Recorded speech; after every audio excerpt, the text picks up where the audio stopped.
행위가 아니라 믿음이라고 말하려고 합니다. 네, 행위가 아니라 믿음이면 그 다음에 무엇을 얻죠? 구원을 얻습니다. 네, 오늘 이야기 설교 정말 짧게 마치면 이것입니다. 행위가 아니라 믿음으로 구원을 받습니다. 이거를 제가 조금만 더 길게 해볼게요. 읽은 게 많으니까 조금만 더 길게 해서 주제를 정하면 저는 이런 것 같습니다. 죄인인 인간을 사랑하시어 구원이라는 은혜를 선물로 주셨다. 이게 오늘 말하고 싶은 내용 다입니다. 이제 이거를 제가 좀 늘려볼 거예요. 그러면 이제 우리가 오늘 말씀을 생각하시면서 함께 왜 하나님이 우리를 부르시고 우리를 은혜 가운데 우리에게 구원 허락하시는지 함께 생각하기 바랍니다. 우리는 사실 죄인입니다. 하나님을 떠나 있는 우리는 고마워요. 죄인입니다. 하나님 앞에 가까이 나갈 수 없는 죄를 가지고 있다는 걸 우리는 다 알고 있습니다.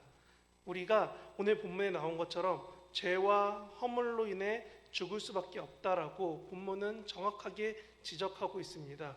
여기서 중요한 부분이 바로 우리는 죄로 인해 죽을 수밖에 없다는 겁니다. 그리고 여기에서 죄와 허물 중에 허물이란 단어는 다른 성경에서는 사람 사이의 잘못으로 쓰여 있습니다. 이것이 다른 사람에게 아까 아침에 장로님 기도하셨던 것처럼 상처 주는 걸 수도 있고 혹은 내가 법적으로 잘못한 것들을 넘기게 되는 그런 행위들까지 모든 것이 다 허물이 됩니다. 저 혹시 방송실에서 모니터 좀 꺼주실래요? 앞에 모니터 좀 꺼주세요. 네. 결국 하나님 앞에서 멀어지는 죄와 사람 사이의 잘못으로 인해 우리는 죽음이라는 하나님과 단절된 상태에 이르게 됩니다. 사실 우리가 하나님께 다시 살아나리라는 오늘 이 말씀을 믿는다면 우리는 알아야 됩니다. 하나님이 죽었던 우리를 하나님 곁에 접붙여 주셨습니다. 왜 우리가 죽게 됐느냐? 로마서 말씀 두 군데 보려고 합니다. 로마서 6장 말씀입니다. 한번 보여주시겠어요? 로마서 6장 23절입니다. 죄의 삭은 사망이요 하나님의 은사는 그리스도 예수 우리 주 안에 있는 영생이니라. 아멘. 그리고 로마서 5장 8절입니다. 이렇게 쓰여 있죠. 우리가 아직 죄인 되었을 때에 그리스도께서 우리를 위하여 죽으심으로 하나님께서 우리에 대한 하나님의 사랑을 확증하셨습니다. 아멘. 네, 제가 아까 읽었던 거는 우리가 죄와 허물로 죽을 수밖에 없습니다라고 말씀드렸습니다. 그런데 오늘 읽은 구절 말고 로마서도 정확하게 말하죠. 우리는 죄 때문에 죽을 수밖에 없고 우리가 죄인 되었을 때 하나님이 우리를 사랑하셔서 우리가 죄에서 옮겨지게 되었다. 이것이 바로 구원이 됩니다. 죽을 수밖에 없는 저희 교회의 가장 큰 장점이죠. 식물이 죽지 않고 꽤나 오랫동안 살아 있습니다. 매일마다 물을 주고 공급해주고 있거든요. 꽃꽂이처럼 잘린 꽃이 아닌 우리가 접붙임 바 되어 죽음의 자리에서 우리의 삶이 옮겨지게 되는 것이 바로 오늘 본문에 말하는 이런 삶으로 변화된다는 것입니다. 구원의 뜻은 현재 상황과 환경에서 완전히 벗어나 다른 상황과 환경에 놓이게 되도록 옮겨지는 것입니다. 그래서 우리가 구원을 기도할 때 내 상황과 환경을 이긴다라고 말하는 것은 내가 죄 가운데 있는 상황에서 죄가 없는 상황으로 하나님 앞에 쓸 수 없는 데 위치에서 하나님 앞에 서도 하나님의 사랑을 누릴 수 있는 자리로 옮겨지는 것을 구원이라고 합니다. 그래서 아까 제가 제목과 함께 말씀드렸죠. 행위가 아니라 믿음으로 우리는 무엇을 받는다고요? 구원을 받는다고요. 그러면 다시 한번 구원을 생각하면서 오늘 본문을 보시면 참 어렵게 하는 사람들의 이야기가 나옵니다. 공중권세 잡은 자, 불순종의 아들들의 영에 대해서라고 본문이 나옵니다. 그리고 우리는 그 본문을 읽으며 식겁하죠. 아, 내가 하나님께 기도할 수 없구나. 기도를 못하게 하는 게 있구나. 방해하는 게 있구나 라고 머물게 합니다. 하지만 다른 성경은 이 부분에 대해서 이렇게 말합니다. 이게 바로 악령이고 하나님을 거역하도록 만들고 하나님을 떠나 죄 가운데 살도록 우리를 인도하고 우리에게 넘어져도 괜찮다라고 타협하도록 만드는 그런 유혹이라고 말하고 있습니다. 그래서 본문은 말합니다. 뭐라고 하냐면 육신의 욕심대로 살다가 죄와 허물로 인해 죽었다라는 겁니다. 그게 과거에 말하는, 우리가 그리스도로 인해 구원받지 않았던 그 과거의 삶에서 말하는 우리의 죽은 삶, 죽을 수밖에 없는 삶입니다.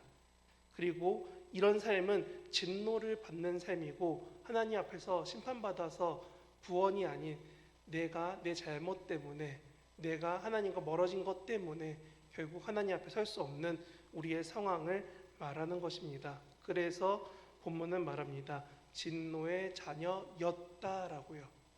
지금 우리가 진노의 자녀가 아닙니다. 예전에 진노의 자녀였습니다. 예전에 죽음의 자리에 있었습니다. 그런데 지금 우리는 구원하심으로 삶의 자리로 옮겨졌습니다.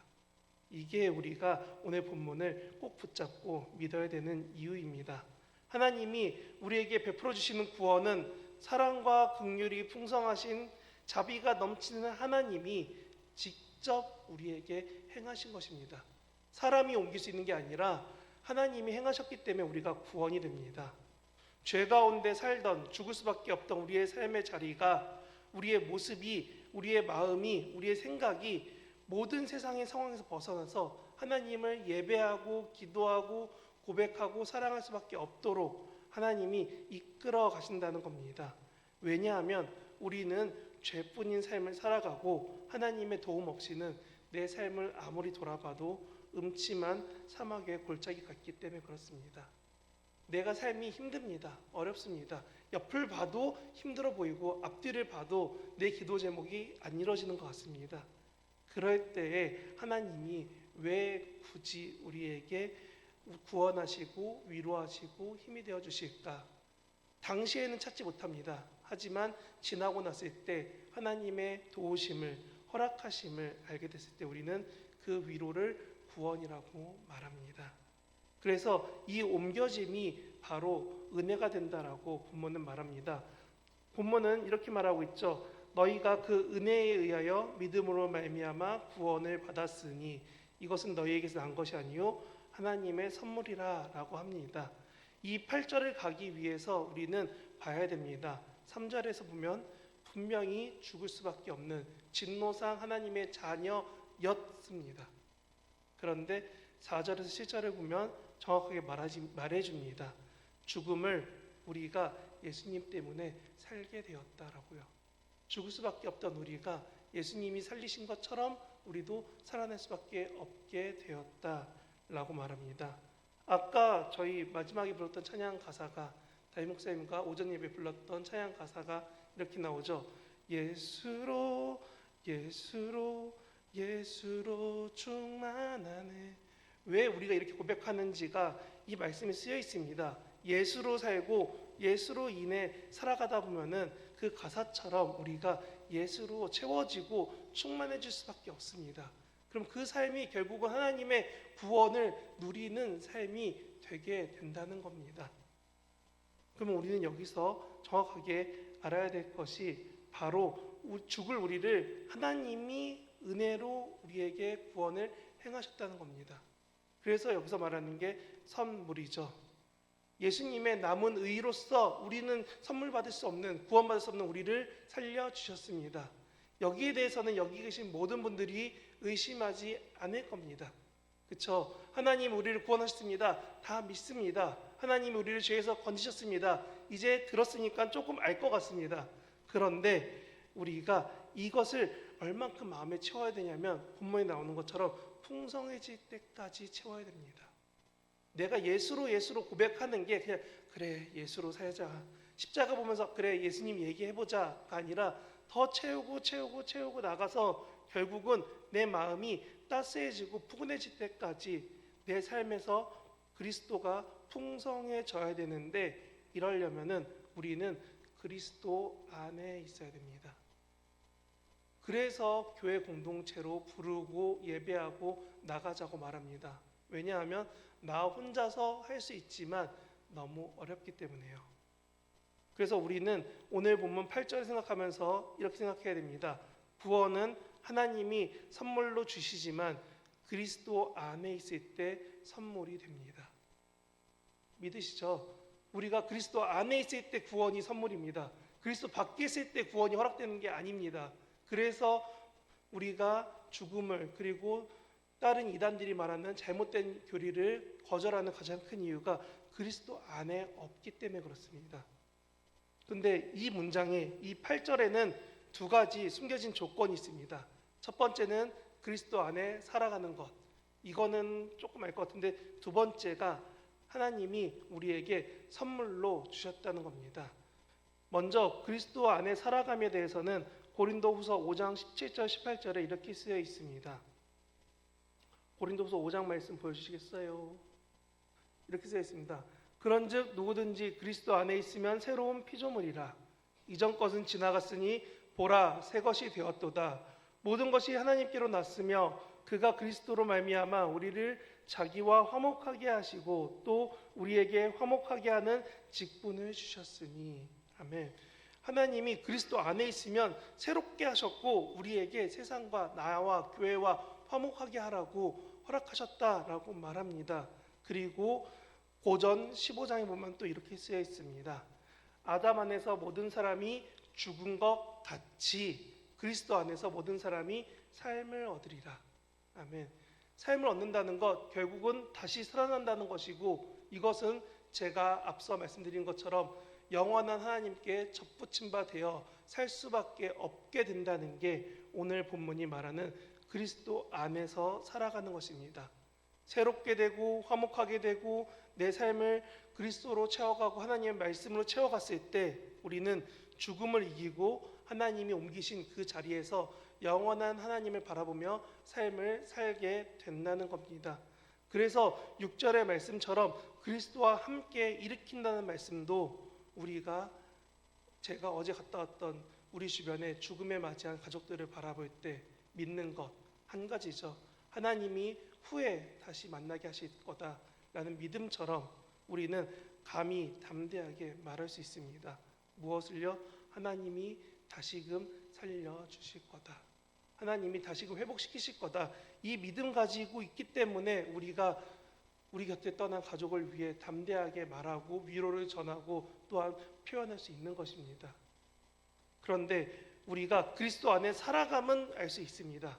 그래서 내 삶이 풍성해지는 것은 또 어떻게든 금방 이제 이해가 되고 좀 알 것 같습니다. 그리스도 채우면 되니까요.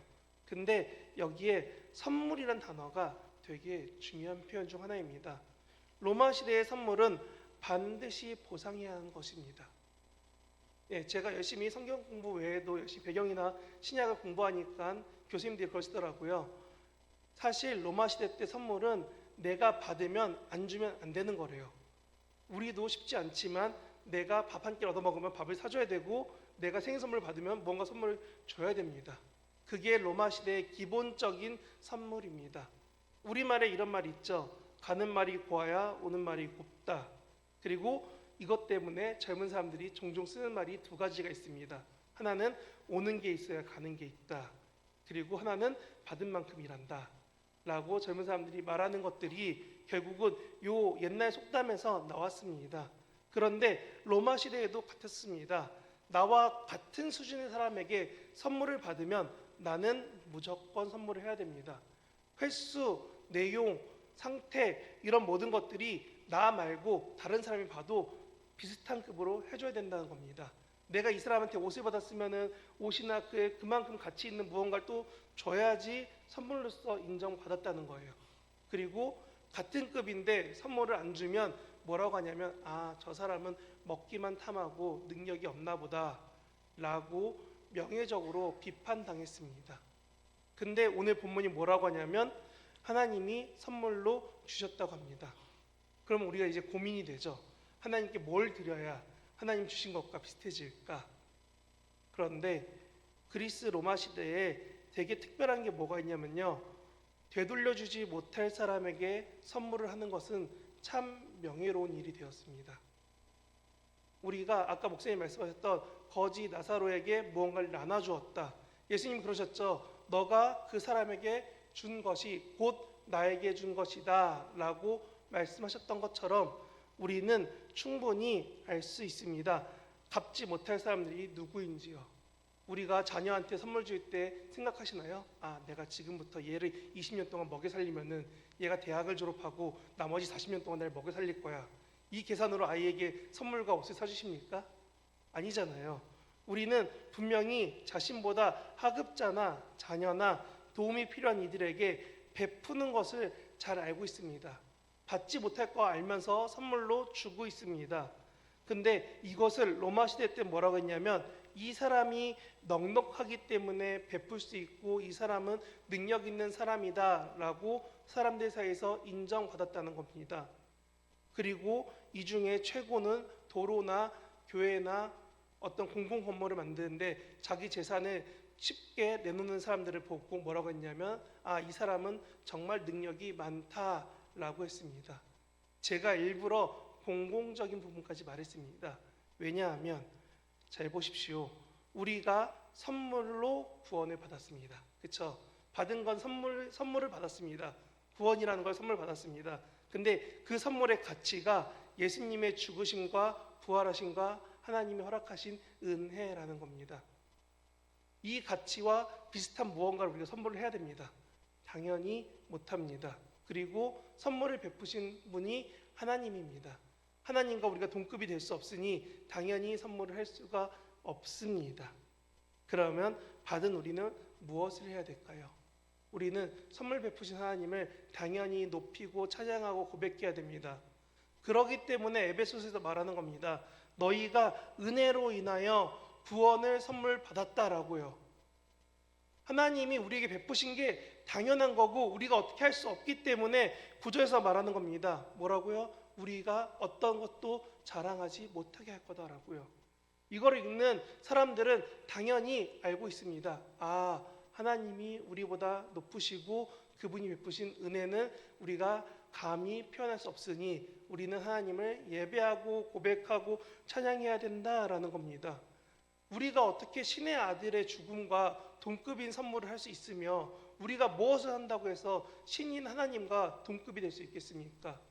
하나님이 그저 우리를 자녀 삼아 주시고 친구로 불러 주시고 우리를 예배할 수 있도록 허락해 주신 것이지 그래서 은혜라고 말하는 거지 우리는 하나님께 감히 선물을 할 수 없는 존재입니다. 단지 우리가 자녀가 우리에게 오듯이 하나님 앞에 한 걸음 한 걸음 나아갈 수 있는 것입니다. 그게 우리가 해야 될 당연한 것이고 그것을 8절 9절이 말하는 겁니다. 행위에서 난 것이 아니니 이는 누구든지 자랑하지 못하게 하려 함이라. 우리가 무언가 좋은 선물을 하나님께 드려서 자랑할 수 없게 하기 위해서 하나님이 더 큰 구원을 우리에게 허락해 주셨습니다. 그 구원으로 우리를 풍성하게 하셨습니다. 그러면 우리가 어떻게 해야 될까? 아까 제가 짧게 말씀드린 게 행위가 아니라 믿음으로 구원을 받습니다 한 것처럼 우리의 결론은 10절에 있습니다. 10절 성경책 펴신 분들 다 같이 함께 읽겠습니다. 시작. 우리는 그가 만드신 바라 그리스도 예수 안에서 선한 일을 위하여 지으심을 받은 자니 이 일은 하나님이 전에 예비하사 우리로 그 가운데서 행하게 하려 하심이라. 아멘. 천천히 10절을 보면서 앞에서부터 보면 이렇게 쓰여 있습니다. 우리는 하나님이 만드신 피조물입니다. 그리고 그리스도 예수 안에 살아가며 그 삶이 하나님 보시기에 선한 일을 행하는 것입니다. 여기까지 전혀 어렵지 않습니다. 근데 그 다음부터 이렇게 나오죠. 그렇게 하기 위해서 우리가 지어졌고 이를 위해서 우리가 예전부터 예비되었다라고 말합니다. 누군가를 전도해야 됩니다. 가족 중에 믿지 않는 사람에게 복음을 말해야 됩니다. 너무 어렵습니다. 저도 제 동생이 교회에서 제자훈련까지 다 받았지만 지금 교회 가느냐? 네, 간다고 하기 참 그러네요. 그런 삶을 옆에 가족들이 있다면 참 마음이 제가 지금 한숨이었던 마음과 동일할 겁니다. 특히 교구 모임 할 때 많은 기도 제목이 이것입니다. 예전에 내 자녀가 교회 열심히 나왔는데 지금 안 나와요. 그럴 때 무슨 말을 해야 될까요? 하나님이 선택하셨고 부르셨고 다시금 이 자리로 부르실 줄 믿습니다. 이 믿음이 우리가 여기 말했던 지은 바 되었고 예비되었다는 겁니다. 왜냐하면 하나님은 선한 일을 행하며 살아가도록 하나님의 작품으로 그리스도 예수를 통해서 창조되었다라고 말하고 있습니다. 저희가 한번 다른 성경을 한번 볼게요. 에베소서 2장 10절 새한글 성경 한번 보여주시겠어요? 에베소서 2장 10절입니다. 이렇게 쓰여 있습니다. 우리는 하나님이 만드신 작품들입니다.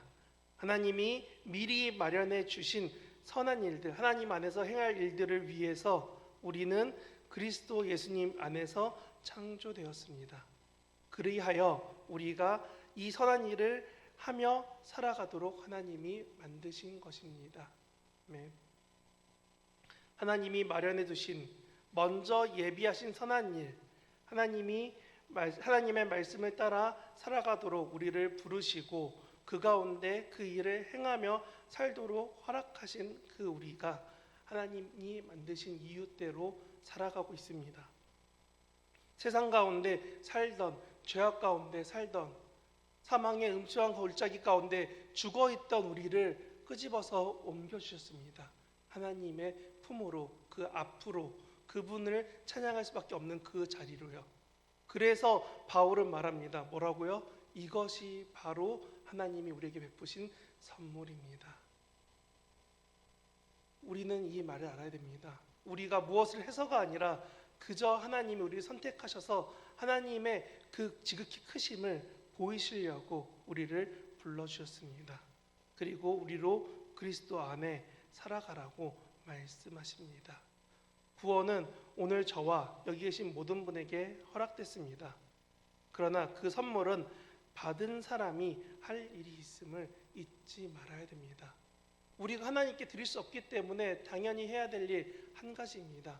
기도하고 찬양하고 하나님을 예배하는 것, 하나님만 바라보는 것, 그게 바로 하나님만 바라며 기대하며 사랑하며 살아가는 그 삶이 우리에게 허락하신 일입니다. 오늘 그 믿음 가지고 세상에 나아가서 목사님 말씀하신 것처럼 더위를 꺾인 이 세상 가운데, 사망밖에 없는 이 세상 가운데 여러분이 채워진 그 충만으로 세상을 물들여가기 원합니다. 그리스도의 풍성함으로 옆에 사람에게 더 사랑을 나눠주고 세상에 그리스도인으로 빛을 발해서 더 이상 맛 잃은 소금이 아닌 그리스도의 선한 빛을, 선한 향기를 흘려내는 저와 여러분 되시길 진심으로 바랍니다.